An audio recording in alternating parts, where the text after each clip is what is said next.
You've literally known me my entire life. Yes. I have the pleasure of working with you professionally, being a friend. Thanks for coming and sharing your inputs with me today. Absolutely. Let's talk about something that's been on my mind for a while. We'll liken it again towards web design, towards my business, but your feedback, very important to me as a business owner, employer of many people, been in business decades. I want to talk about the difference between freelancer or agency, or freelancer and team, right? As it relates to what I do. I think that there's pluses and minuses, and I want to go through them with you and see your perspective. Okay. So let's pretend you didn't know me. Let's pretend you didn't have a website with me, et cetera. What would you say is more important to you? Like, are you looking for a freelancer that's one individual that's going to like take care of the entire project from A to Z? Or do you think that a group of people is better in order to manage a build and then take care of the site into the future? Obviously, a group of people. I do believe, just from my experience, that when you have a group of people, each one of the individual in the group has his own expertise. So, well, I can just think in your area, this individual has expertise in content. This one has expertise in design, and so so on and so forth. So for me, it will be a group of individual that together.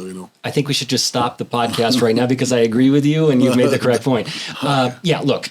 Of course, I agree. In your business, you're a tax professional. I don't want to pretend to know what you do, but I assume that there are various roles in what you do, and one cannot be an expert at every single thing. Correct. It doesn't make sense. Correct. My business, I've often said, Wild West, right? No licensing, no credentials, no barrier to entry. Unlike what you do, I assume there's some significant barrier to entry to what you do. Yeah. But given the fact that my industry is what it is, I think there are lots of freelancers going around offering services, frankly, that they shouldn't be. I think that it's a very significant kind of buyer beware situation of, know what you're looking for, know what it is that you need. And if you don't know what you need, don't be so quick to hire. I want to tell you two quick stories. In the last 30 days, 2 separate clients hired me after initially not hiring me. Long story short, here's what happened. I had calls with both groups. I quoted both groups. Both of them said, hey, we love you. We can't afford to hire you, or we don't see the value, or I will take the cheaper option. And okay. Didn't hear from them for some time. And I received a phone call and email to the tune of, we hired someone at a significant discount, let's say $1,000 or $1,500 instead of $5,000, $6,000, $7,000 for whatever the project was. We thought it would be great. We're 10 weeks into the project. We don't have anything done. We're not happy. We regret it. We regret it. And my answer to them is, I don't have enough money to hire cheap vendors. I love that. Yes, so I don't have enough money to hire cheap vendors. Yeah, because you're going to end up hiring the more expensive at the end. So you're going to pay twice. Yes. Or more. Yes. Now, look, I want to be sensitive to the fact that, the budget is the budget. Right. What do we say to the individual that may be listening to this that says, I can appreciate quality of work, but I simply can't pay that now? What do they do? What are they to do? Are they to go the cheaper route and have something inferior? They're going to use Band-Aid, which is not going to work, and another Band-Aid. And if they're going to look back 3 or 4 years, they pay double or triple. They paid for it already significantly. Yes, it's so true. Yeah.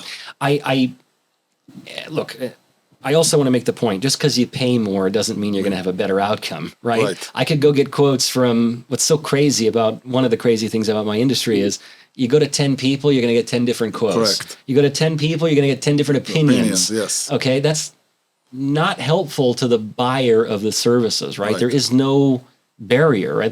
Before you and I started, you'd made a comment about, potentially starting your own group relative to your industry, right? Yes. That are all high-level individuals, vetted, part of the group, et cetera. And I often think that that's missing in my business. It's like, where's the barrier? Where's the credential? There is no, and it's a problem. No, it's a big problem because, again, anyone can have a nice sales pitch. But so again, I want to provide some value here, not just say everything that's negative. It's like, what does the person do? You go out. I know right now, I live in Las Vegas.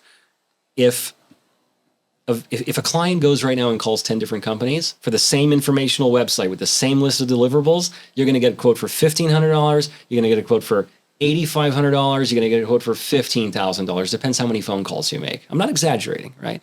So by no means am I saying hire the 15,000, not at all. I am saying don't hire the 1,500. Don't do that. Don't do that. Because look, here, let me break that down in 2 seconds. A competent professional with expertise can bill a certain amount per hour, right? Say it's $150 an hour, something like that. That's kind of a standard. You have somebody coming and fixing something in your house, like just to come out there, they're charging $150. So there's a barrier, there's a baseline that we have to set.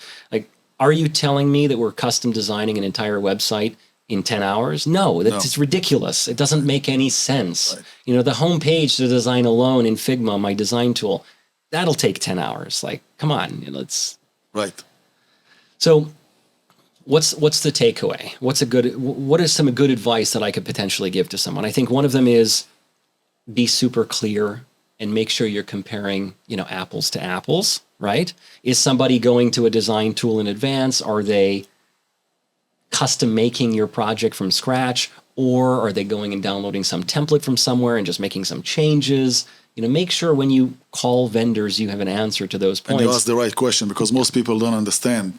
They don't. You're right. Yeah. You know, honestly, oftentimes I find myself making statements that to me makes a whole lot of sense. I'll say something about WordPress. I'll say something about some other tool that I'm like literally using. I never understand that. And you're like, I don't know what you're saying. It sounds good. So that's good feedback for me. And you have to make sure that your client or potential client is super clear. But I said this on a recent episode, and I'll say it again. It's don't rush to hire. Make sure you understand what you need. And if you don't understand, maybe paying a professional third-party consultant in order to tell you, hey, here's some suggestions for you, even if they're not the vendor.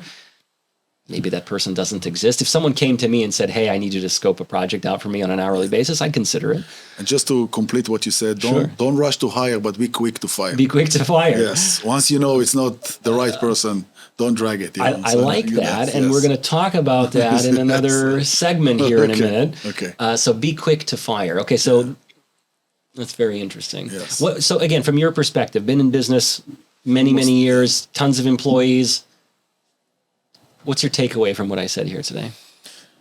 Well, it's come to vendors. We at least in our firm, we're looking for a stable company with a group of professionals, like we discussed. You know, I don't like to have, Alex, he can do the content, he can do the design, he can do the marketing. Yeah, it doesn't. And with you, actually, with our experience, many times you told me, okay, I have this individual, he's going to do the link and build you this page, and I have this individual who does the content, and I like it. Mm-hmm. You cannot do everything. So for us, it's very important. Of course, your team, not necessarily you, available. There were a few times that we need to change things. You actually were on vacation a few times, and someone answered us and took care of things. So it's very important. Yeah, it's the beauty of being able to afford a team, Correct. Right? Look, Correct. I was a freelancer. Don't get me wrong. 2012, started this business, didn't know anything. Knew nothing. Right. I often joke, thank God you didn't hire me at that time. But then you limit, I think, in my opinion, any freelancer, no matter how good he is limit on the project that they can take on and the quality of service they can provide. Agreed. And you know, thank you for mentioning the vacation and everything. That's the benefit, right? A client of mine the other day randomly calls me. He said, you know, I have this urgent situation. I'm like, I'm driving to Jimmy John's right now for lunch.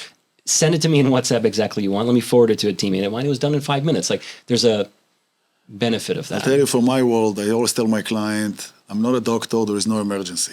Even if the IRS is at your door, it's not an emergency. You can handle it. That sounds like an emergency to me. Yes, it's not an emergency, you know, so. All right, okay.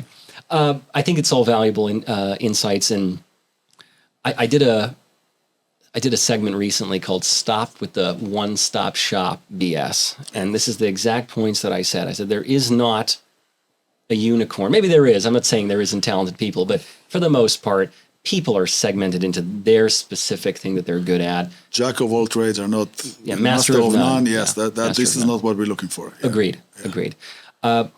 Loved your insights. Thank you. Thank you for speaking to me on this subject, and we'll do it again soon. Thank you. Thank you.